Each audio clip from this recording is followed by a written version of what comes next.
Yeah.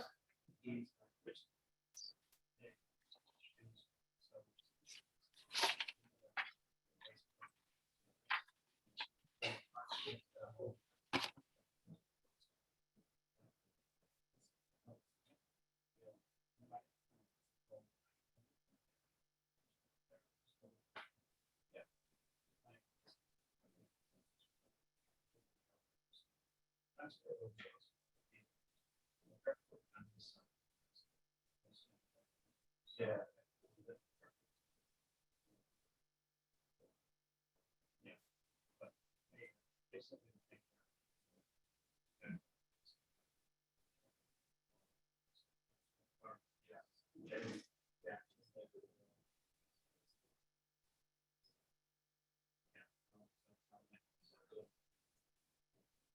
All right, we gave next couple more minutes, and I think it's probably not going to be here. So I'd like to call a meeting to order.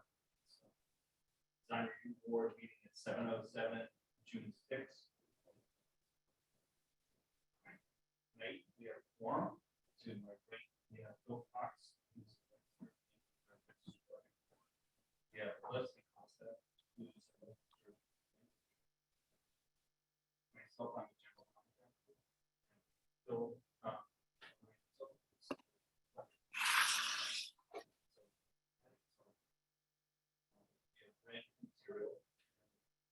would like to present on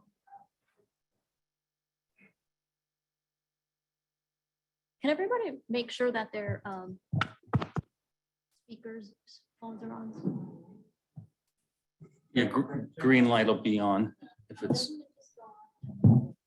Yeah, just press that button. Better? Yeah. Well, good evening, Mr. Chair, members of the board, Gerard Galvin from Galvin Law in Newport, Rhode Island. I'm here on behalf of Portsmouth Abbey tonight. We have several members of the project team here in person and also via Zoom. And I would just like to briefly check and make sure the folks on Zoom can hear me and we can hear them.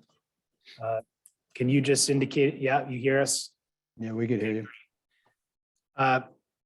So this project for the Abbey, as you've seen in quite substantial material that's been provided to date, is for a new student center, 8,000 square foot proposed student center on the sort of in the center of the school building campus on the Abbey grounds. There is an existing student center on campus.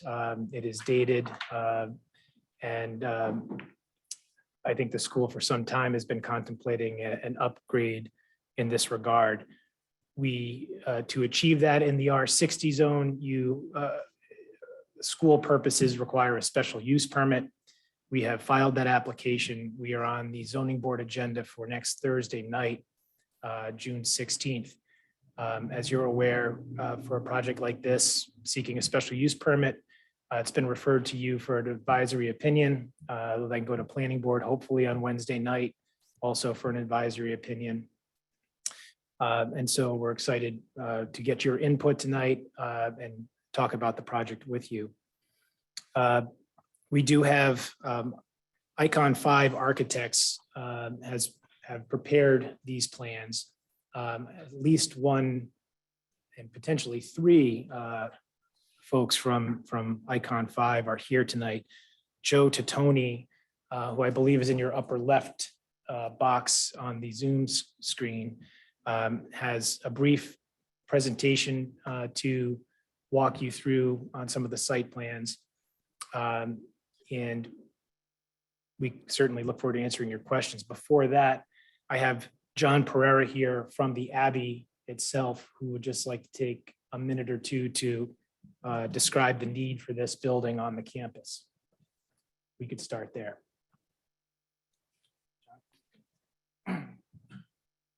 Well, as always, thank you so much for listening to us and giving us your input, as I'm sure you will. As you know, many of you know, the Portsmouth Abbey, we've been here since 1926, and we're a school of 350. We're a boarding school. We're about 75% boarding, about 25% day students. And, and certainly over the years, we've develop the property. One of the most important things for the monastery and the abbey is to maintain the integrity of the property itself. This building will be positioned in a very specific area because of the traffic flow for the campus itself, and also because of the positive impact it will have for our student life. We currently sit in a building that was actually the original classroom building to the campus, then transferred as an art building, and then now being used as a current student center. So this will more than, for the student areas itself, will more than quadruple the size, which will fit our current capacity of our students. I think that, again, this is it's been a very, very important addition to our campus. It's taken a lot of time to plan why and where we're going to put it, where we're going to put it, its size, and the way it integrates with the current beauty of our campus, which again is a primary concern, one of the primary concerns of the experience that our students achieve at Portsmouth Abbey. And I'm happy to answer any questions that you have about the process or whatever else you may have for me.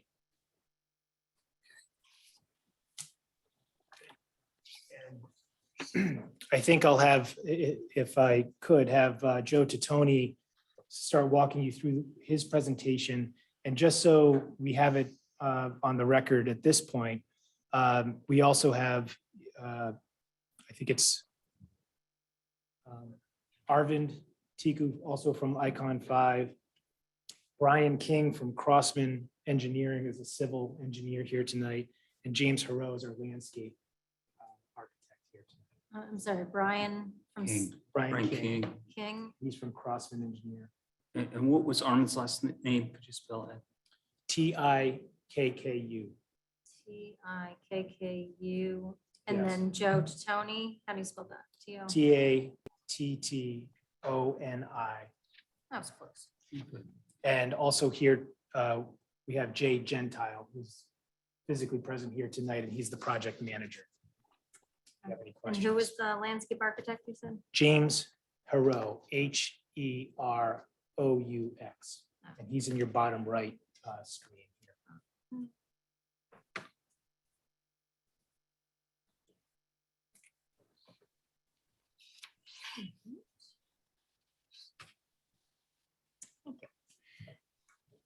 So Joe, I think Leah has enabled your ability to share your screen if you like. And otherwise, if not, I'm hoping you can just walk the board through Sure.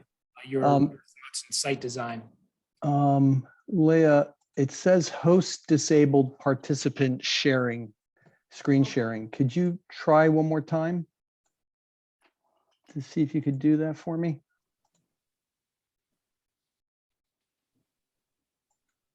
There we go. Thank you. It'll come up in a second, guys. Let me know when you can see it. Yep. All right, fantastic. Well, good evening, everybody. Thank you so much for giving us an opportunity to share a little bit about this project. I'm Joe Titone, design principal with Icon 5 Architects, and we're delighted to share the new student center at Portsmouth Abbey. Has already been mentioned, the new student center is a single-story, 8,000 square foot structure, which will be located in the center of campus on a former residence hall site. You know that the campus is located between State Road 114 and the Bay. The campus entrance and the core campus is located off of Corey's Lane, approximately a half a mile from the intersection of Corey Lane and Route 114. Now, the campus is organized around two exterior spaces, the Holy Lawn to the east and Ravens Quad to the west. And the Student Center site right here in the middle of the site plan is in the middle of campus at the head of Ravens Quad, which overlooks Ravens Quad and the Bay and is sited there per the campus master plan. Much of the campus character is singular in its expression, primarily having been built in the early 1960s by Pietro Beluschi, who was a well-known international architect at the time.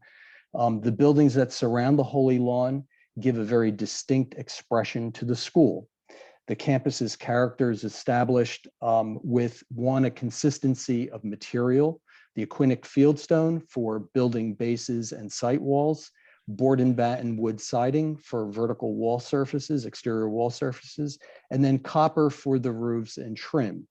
The character of the campus is also conveyed through iconic roof forms on many of the key buildings that are on the campus, and long, broad, kind of exaggerated eaves that overhang the sides of buildings and pathways. And so the design of the new Student Center reinterprets and builds on that campus's very rich, distinguished tradition of expression, both being a part of it as well as distinguishing itself as something special. This is an aerial view from above the bay looking east, illustrating where the site is between the Holy Lawn to the east and Ravens Quad to the west. Looking west, one can see how the views out to the bay will feature prominently in the design of the floor plan arrangement of the Student Center spaces, and you'll see this in a moment. The site is generally flat and open with only about a 3-foot grade change between the east and west. And the pathways that surround the site currently will remain intact because these are major east-west and north-south pathways that connect the academic core to the east with the residential buildings to the west and north and south. Given the site and the context that I just mentioned, the Student Center was envisioned or is envisioned as an enclosed porch overlooking the bay and allowing from all the spaces inside visual and physical connection to this unique feature on the campus. The Student Center is organized west toward the bay. So from every space in here looking directly on the slide to the left or to the west, you'll have those connections to the water. The building is 112 feet long in the north and south direction and 72 feet wide in the east-west direction. And an overhanging pergola covers a west-facing terrace that spans the length of the building. The pergola diffuses the harsh west sunlight and glare that happens on that side of the building, where there's also views to the water. Now, off of that terrace are gently stepping granite and lawn amphitheater seats that look down onto Ravens Quad and the water beyond that. This is an existing view of the site with the bay at your back looking due east. This is a proposed view from that same location, looking across Ravens Quad at the head of the quad, where the new Student Center will frame the end of the quad. You can also see in this view a copper brise-soleil that is the roof and the pergola beneath it that diffuses that sunlight that's going into a 2-story student commons that's beyond it. The overall height of the building is 25 feet, which is lower than all of the surrounding buildings that are on all sides of it. The 2-story interior student commons, which is right here, is enclosed with wood windows that look out onto the terrace, then onto the landscaped amphitheater seats, then onto Ravens Quad, and then to the bay. And the upper portion of that commons right here is wrapped with a brise-soleil of punched and folded copper panels that relates to the iconic roofs of the rest of the campus, but also carefully diffuses the sunlight that's coming into that space. This is an existing view along the east end of Ravens Quad, along a pathway that leads to the North Residence Hall. This is a proposed view that illustrates how that covered terrace and the amphitheater seating literally visually extends the living space inside the Student Center to the outdoors and externally connects the Student Center back to the bay toward the west. This is an existing view along that south pathway that connects the Holy Lawn to Ravens Quad, looking west toward the bay. And this is a similar view along that south pathway toward the bay. And what it illustrates is that the main Student Center entrance will be off of the east end in the center of the building. It also illustrates how the extended pergolas on the north and south frame the views as you're coming down those pathways out toward the bay. And the main exterior materials of this building are copper roofs, board and batten cedar siding for the vertical exterior surfaces, and the local regional fieldstone for the base. This is an existing view looking south toward the site from the campus loop road. This is a proposed view from that same location. And what it illustrates is the north facade of the Student Center.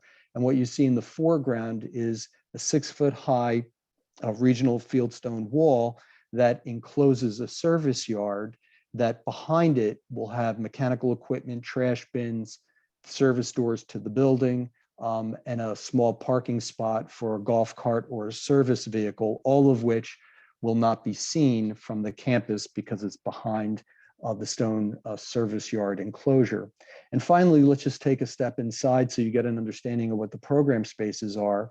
Central to the student commons, to the Student Center is this common space that I'm tracing with my cursor right now. This is a double height porch-like space that overlooks the outdoor terrace, the amphitheater seating, and Ravens Quad. This will have multi-purpose functions to it. So generally during the course of the day, it will be used for casual study and socialization. It'll be used for student presentations, movie night, dances, etc. And supporting that student commons around it are 4 group study rooms that surround the south side of the commons. This is so students can work together collectively on team projects that they're assigned in class. A 2-person administrative office, the lobby, and a small grill cafe area. This is a view inside the student commons. So you've just come through the lobby and you're entering into the student common space and you're looking straight out across Ravens Quad to Narragansett Bay. And this is a similar view, but it gives you the overall view of that student common space. What you're looking at is Douglas fir timber frame construction that forms the enclosure of that space and kind of gives a very warm woody character that's similar to the other historic buildings on the campus, albeit it's a little bit brighter and a little bit lighter than some of those buildings if you've been in them. And the copper brise soleil screen that you see at the upper portion of the clerestory that diffuses that light and provides dabble shadows into that space, making it very inspirational. We hope will make a very inspirational environment for study and socialization. So that's a quick and brief review of the project. I thank you all very much, and we'd be glad to answer any questions that you might have. Phil, I'd like to start. Just a couple of quick questions. So the Aquidneck natural fieldstone, you're going to match what's existing on campus rather than a more mechanical look that you get from your AutoCAD, I assume? Yes, we actually have on the design documents photographs of that rubbled look that's on the campus, and our intention is to match that, yes. Okay. And then the structure that's supporting the pergola, is that also copper clad, or is that structural steel and painted? It's structural steel and it's painted. Most of it will be concealed because it's above the bottom portion. So you won't see the tubes or the T's that's supporting it, but what you will see are where I'm tracing now the vertical columns, which are coming down. These are made into T sections and they're painted out a warm gray, as shown in the illustration. Okay. It's a very nice looking building. Thank you. Where is the, is there any like drainage planned out for all the roof water? No, because they're using, so I think what Leslie's getting at is there used to be a building in that area, and maybe Crossman engineers can answer this a little bit better, but it doesn't look like you have any detention basins or anything as part of this design. Brian. Is there any, yeah, I mean, is there? Brian, I think Brian, on mute. There you go. Hi, everyone. My name is Brian King from Crossman Engineering, and we are the civil engineers for this project. For the stormwater design, we reviewed existing conditions and compared it to this proposed building. There is a slight increase in impervious area, but we reviewed the DEM regulations to make sure that any improvements that are proposed are incorporated. We do not meet any thresholds for permitting, so we do not need any DEM permits. What we're proposing to do is to collect the rooftop runoff by roof leaders and pipe that into the existing stormwater system, which is piped directly to the Narragansett Bay. So Brian, I think, are you using your calculations based upon a previously demolished building? We are looking at that as well for the existing conditions, yes. How long ago has that been demolished? It's within 8 years, maybe 6, 8 years. I believe it was like 2014. So you're collecting the water, how again? We were Oh. collecting all the roof runoff by downspouts and piping it into the catch basin system that is on around the building, and the catch Okay. basin system outlets towards the Narragansett Bay. All right, so those downspouts, I just don't see them. They're internal. The downspouts Okay. are internal, so that's why you don't see them. Oh, that's good. Is that outside? That outside pergola is just, Yeah. rain will pass through that. Yeah. That's Those correct. are- Right, It's like internal, correct. probably in the glass area. right. That's correct.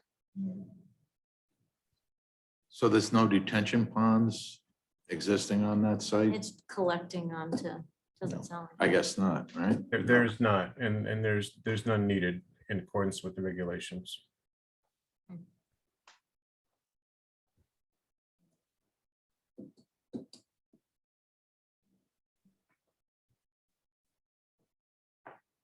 Do you know what the threshold is for square footage? Which point you would need to provide Yes. that? I do. There's several different trigger points for different types of DEM permits. For a construction soil disturbance, it's usually an acre of disturbance, which triggers the RIPD's permit. We're approximately 0.6 acres, so a little more than a half acre of soil disturbance for this building construction. As shown previously, we're limiting the work between the sidewalk areas. So the goal was to keep the existing campus undisturbed to the extent possible, keep the sidewalks in place to the extent possible. So we do not need a RIPD's permit. The roof area is less than 10,000 square feet in size. So we don't need the other stormwater permits that would, for water quality, that would be triggered. As far as peak flow is concerned, because this water drains directly to the Narragansett Bay, there is no requirement for peak flow mitigation because it's the higher standard receiving water body. It just drains directly there, so there's no requirement for peak flow. So there's no DEM permits that are triggered by this proposed improvements. Thank you.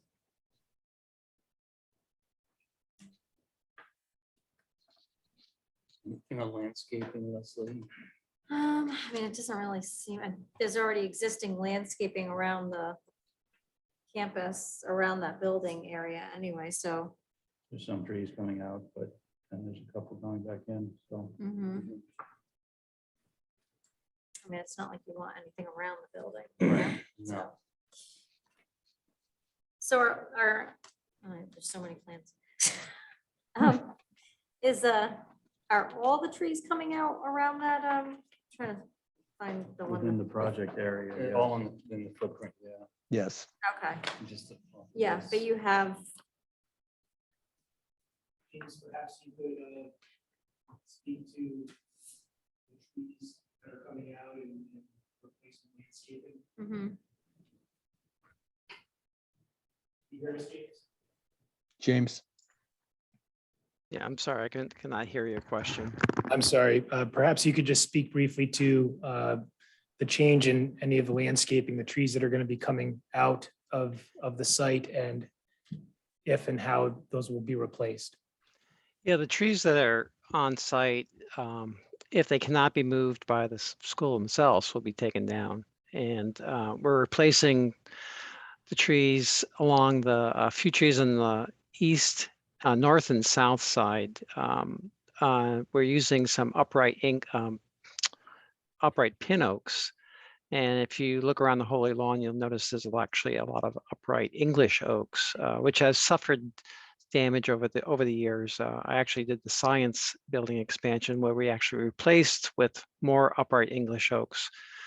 But because of the health of the trees, we're choosing trees that are approved by the town of Portsmouth's approved tree list. So we're choosing some upright pin oaks instead, which we've used before. So that will at least have share some DNA with the plantings that you find around the Holy Lawn.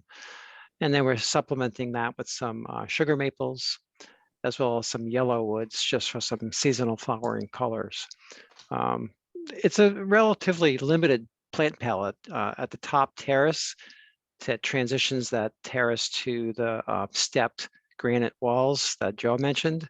We have a shrub layer in through there and a ground cover layer. And then below the pergola itself, we also have a ground cover layer. So sort of keeping in character with the with the sort of broad brush stroke of the building itself. So it's not a fussy planting plan. And I think that's going to be easy for the school to maintain. Makes sense with the building style Mhm. too. Oh, yeah. It's on L4. That's what we're looking for. And if you look around the chapel, they use the original planting plan actually used large plantings of singular types of plants that complemented the scale of the buildings and those broad overhangs that Joe mentioned.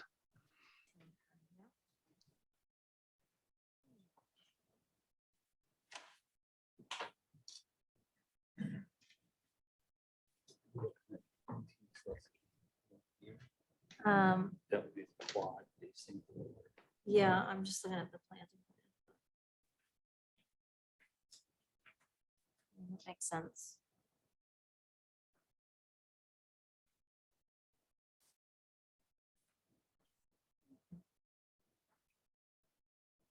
Are the sod lawn terraces irrigated? No.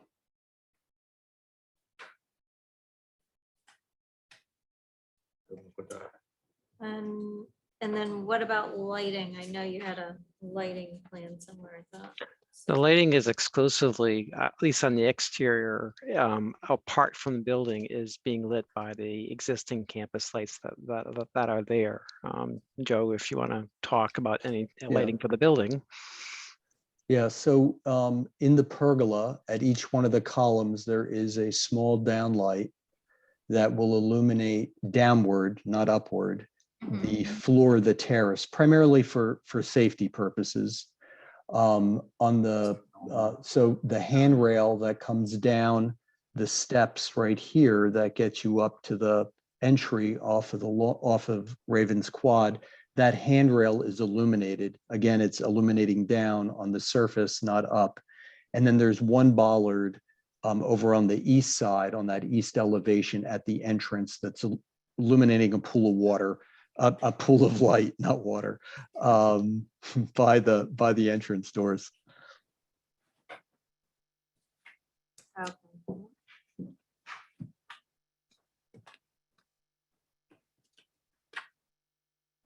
And there's no facade lighting. We're not illuminating the building in any way.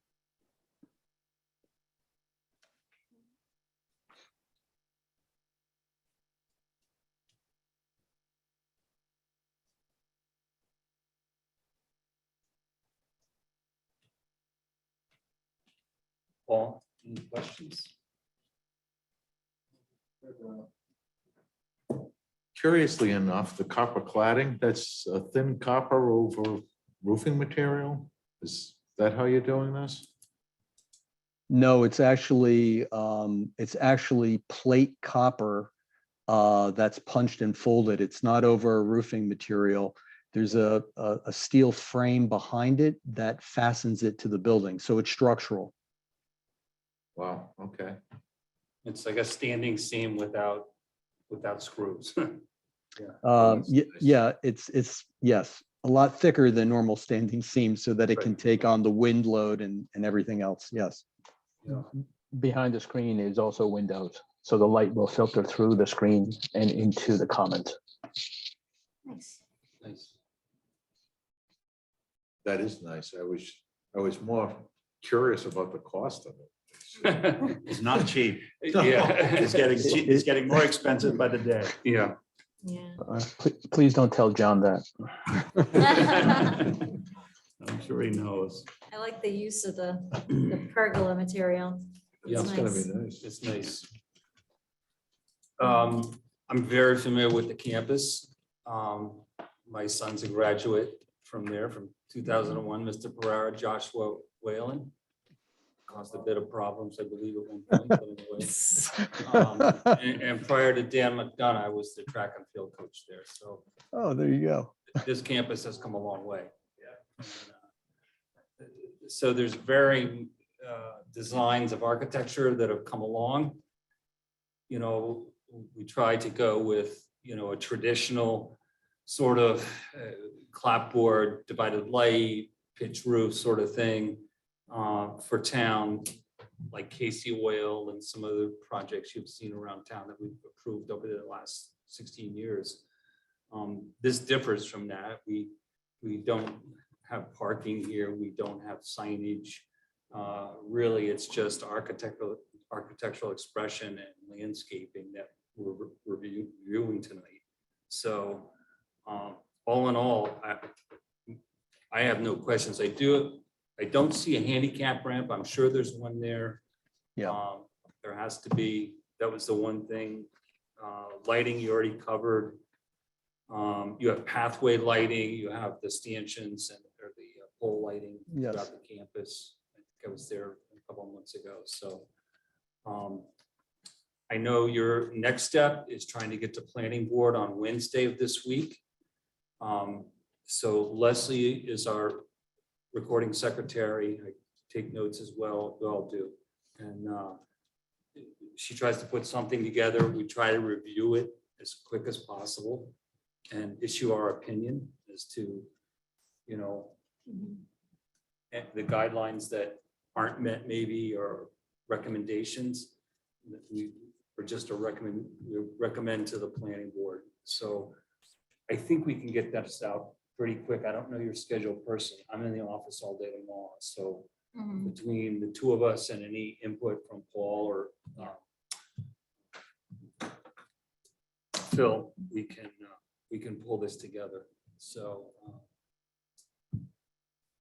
I don't have any other further questions. Does anybody on the board, or is there any interested abutters or interested parties or abutters on the screen tonight that would like to comment? I have to ask that. It's more of a procedural question. I have been before this board before, but not in some time. And I just don't recall whether you typically take a vote at the meeting or not in terms of recommendations. You just wait for your written opinion. to come Strictly out. advisory. Yeah. Yeah. I realize that it's advisory to the board, so I appreciate that. I just wanted to thank you all again for your time, the time I know you put into looking at all of these plans, and we hope we receive a positive recommendation from you. So thank you very much. Thank you. Thank you. It's really nice. I want to say too, I know you all spent a fortune printing this material and you may need it for other boards coming up. I know you're going to zoning. If you would like any of this printed material back, I have it on my computer. I downloaded it to the I'll cloud the other keep my night. copy because I have to. Okay, I'll just keep one, but there's. Almost said I didn't write on it. I have a Okay. copy. Recycle, please do, Yeah. yes. Definitely. that's, we're all into that. I even flip over unused paper or copy one side, I flip it over my printer and do the other side if it's not being sent out. Oh, I So know, definitely. I can't help Frank. it. Sorry. Frank, Yes, sir. Frank, this is Gary here. I have a couple of comments, if I may. Yes.